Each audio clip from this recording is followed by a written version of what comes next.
Itataya raw ni Senator Mig Zubiri ang kanyang posisyon bilang Senate President kung babaguhin din ang mga political provisions sa saligang batas.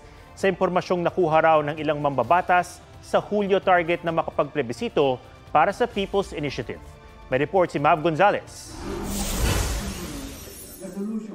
Handa raw si Senate President Mig Zubiri na bumaba bilang Senate President kung may lulusot na iba pang amyenda bukod sa economic provisions ng 1987 Constitution. Sinabi yan ni Zubiri sa gitna ng agam-agam na aamyendahan din ang political provision sa inihain niyang resolusyon.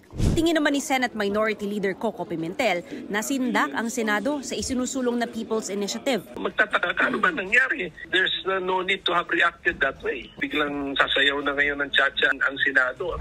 Sagot ni Zubiri, hindi na sindak ang Senado sa People's Initiative. Pero matapos daw ang konsultasyon nila sa economic team at sa Pangulo, lumabas na maraming foreign direct investment ang nakabinbin dahil sa mga kaso sa Korte Suprema na kumukwestiyon sa Public Services Act. Sabi naman ni Senador Jinggoy Estrada, kung matutuloy ang joint voting ng Senado at Kamara na isinusulong sa People's Initiative, hindi masisigurong economic provisions lang ang gagalawin. There is a possibility na mabuksan yan. And we do not have control of it kung sakasakala magkaroon ng People's Initiative. Tuloy-tuloy naman ang pagdating ng mga signature forms sa mga local COMELEC office. Sa COMELEC office ng District 2 sa Quezon City, naabutan ng GMA Integrated News na nagsusumite ng signature forms ang isang nagpakilalang kinatawan ng isang urban poor group.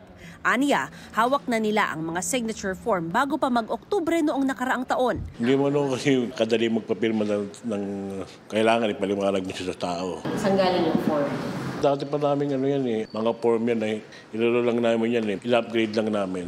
Sa timeline para sa People's Initiative na nasagap ni Senador Amy Marcos at Kabataan Party List Representative Raul Manuel, target daw na magkaroon ng plebisito bago mag-Hulyo para sa charter change. Ang impormasyong ito, tumaraw sa nakuha ni Congressman Joey Salceda mula sa mga nagsusulong ng tsa-tsa. I think most of the country, by next week we must have already achieved the 12%. Isa lang po na distrito ang magsabi na walang 3%, hindi na po matutuloy ang plebisito, hindi na po pagbibigyan ng People's Initiative kahit pa lumampas ng 12% ang nakuha sa buong bansa.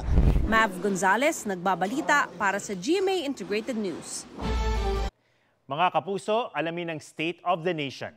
Mag-subscribe sa GMA Integrated News sa YouTube.